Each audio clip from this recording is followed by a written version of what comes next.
अस्सलामुअलैकुम। Today is the class 8। Last class में हमने 4 पार्ट्स ऑफ स्पीच कर लिए थे, तो आज हम 5 से स्टार्ट लेंगे। और पांचवा जो पार्ट है पार्ट ऑफ स्पीच का, वो है एडवर्ब। एडवर्ब की डेफिनेशन है वो लफ्ज़ जो किसी वर्ब के मायने को वाज़ेह करे, यानी कि a word which qualify verb, मतलब कि जो वर्ब का मायने बताए। तो जो वर्ब है वो लास्ट टाइम हमने पढ़ा था कि वर्ब इज़ एक्शन। ठीक है, तो यहाँ एग्जाम्पल देख लें, जैसे ही इज़ वॉकिंग, ये सादा जुमला है। ही जो है वो आपका सब्जेक्ट यानी कि नाउन है। इज़ आपका हेल्पिंग वर्ब है। हेल्पिंग वर्ब का कॉन्सेप्ट मैंने आपको क्लियर नहीं किया था, लेकिन मैं भी बता देती हूँ कि जो वर्ब को हेल्प करे वो हेल्पिंग वर्ब होता है, यानी कि वर्ब के पीछे आता है helping verb.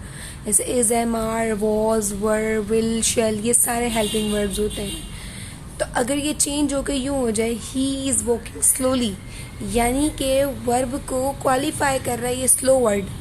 She is talking politely, वो बात कर रही है। कैसे बात कर रही है? पोलाइटली बात कर रही है, नरमी से बात कर रही है। तो कैसे बात कर रही है? नरमी से, मतलब कि जो उसका वर्ब है, वर्ब को क्वालिफाई कर रहा है वर्ड पोलाइटली।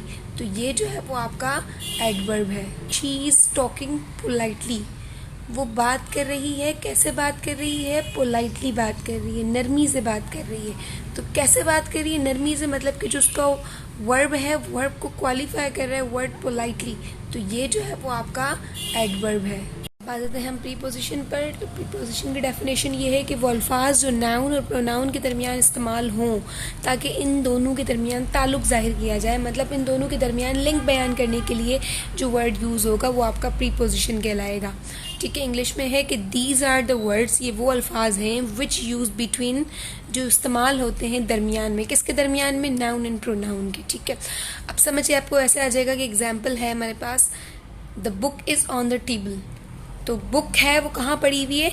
टेबल पर पड़ी हुई है। तो इन दोनों के दरमियान इसकी पोजीशन बता रहा है, इसका लिंक बयान कर रहा है ये वर्ड ऑन। तो ये आपका प्रीपोजिशन है। प्रीपोजिशन मुख्तलिफ किस्म के होते हैं, जैसे of, on, beside, beneath, below, under, above, in, with, of, ये सारे आपके प्रीपोजिशंस हैं। सेकेंड एग्जाम्पल है ही इज़ वॉकिंग, वो चल रहा है। कहाँ चल रहा है? बिसाइड द लेक, लेक के किनारे। तो यानी सेकेंड एग्जाम्पल है आपके पास, he is walking beside the lake, वो नहर के किनारे जो है वो चल रहा है। ठीक है, बिसाइड के मतलब है किनारे या साथ साथ। तो बिसाइड वर्ड यहाँ पर इन दोनों के दरमियान जो है वो इनके मीनिंग को जाहिर कर रहा है, यानी इन दोनों के आपस में लिंक को बयान कर रहा है, पोजीशन बता रहा है। तो ये आपका प्रीपोजिशन कहलाएगा। ठीक है, पार्ट ऑफ स्पीच का 7 पार्ट है कंजंक्शन। वो अल्फाज जो किसी दो अल्फाज या दो जुमलों को आपस में जोड़ने के काम आते हैं, कंजंक्शन कहलाते हैं। इंग्लिश में भी ये डेफिनेशन कि the word which are use to join two words और सेंटेंसेस, मतलब कि दो लफ्ज़ों को आपस में जोड़ना है या दो जुमलों को आपस में जोड़ना है, तो जो वर्ड्स इस्तेमाल होते हैं जोड़ने के लिए इनको, वो वर्ड्स कंजंक्शन कहलाते हैं। जैसे but, because, after, and, before, और, इफ, ETC, ये सारे वर्ड्स जो हैं वो कंजंक्शन हैं। पहली एग्जाम्पल है सारा एंड सना आर फ्रेंड्स। तो सारा और सना को, दो लफ्ज़ों को किसने जोड़ा? एंड वर्ड ने। तो ये एंड जो है वो कंजक्शन है। I am going to market but I will be back soon, मैं मार्केट जा तो रही हूँ लेकिन मैं बहुत जल्द आ जाऊंगी। तो दो जुमलों में मैंने बात की है, तो दोनों जुमलों के दरमियान इस बट ने मेरे इन दो जुमलों को जोड़ा है। तो ये जो है वर्ड जो है वो कंजंक्शन है। थर्ड एग्जाम्पल है मेरे पास, would you like to take tea और कॉफ़ी। तो टी और कॉफ़ी इन दो लफ्ज़ों को आपस में और ने जोड़ा है। तो ये जो वर्ड और है ये आपका कंजंक्शन है। उम्मीद है आपको समझ आ चुका होगा, क्योंकि ये बहुत इजी डेफिनेशन मैंने यहाँ की लिखी है। 8 और लास्ट पार्ट ऑफ स्पीच का इंटरजेक्शन है। इंटरजेक्शन की डेफिनेशन ये है कि वो अल्फाज जो हमारी फीलिंग्स को जाहिर करें। A word which shows sudden feelings और इमोशंस, हमारे एहसासात या जज्बात को जाहिर करे, वो इंटरजेक्शन कहलाते हैं। एग्जाम्पल देख लेते हैं। पहली एग्जाम्पल है Allah we lost the game. तो ये जो जुमला है वो अचानक जो है वो सैडनेस को जाहिर करने के लिए इस्तेमाल हुआ है कि हम जो है वो मैच हार गए।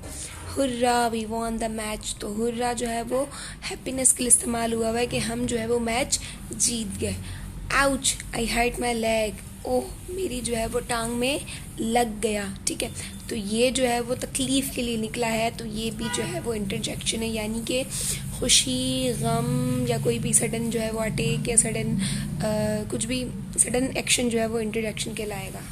यहाँ हमारा पार्ट ऑफ स्पीच का टॉपिक कंप्लीट होता है। नेक्स्ट क्लासेस में हम जो है वो कुछ एग्जांपल्स करेंगे पार्ट ऑफ स्पीच की ओवरऑल, मतलब कि ये 8 के 8 पार्ट्स इन सब की एग्जांपल करेंगे ताकि मज़ीद आपके कॉन्सेप्ट्स जो हैं वो क्लियर हो जाएं।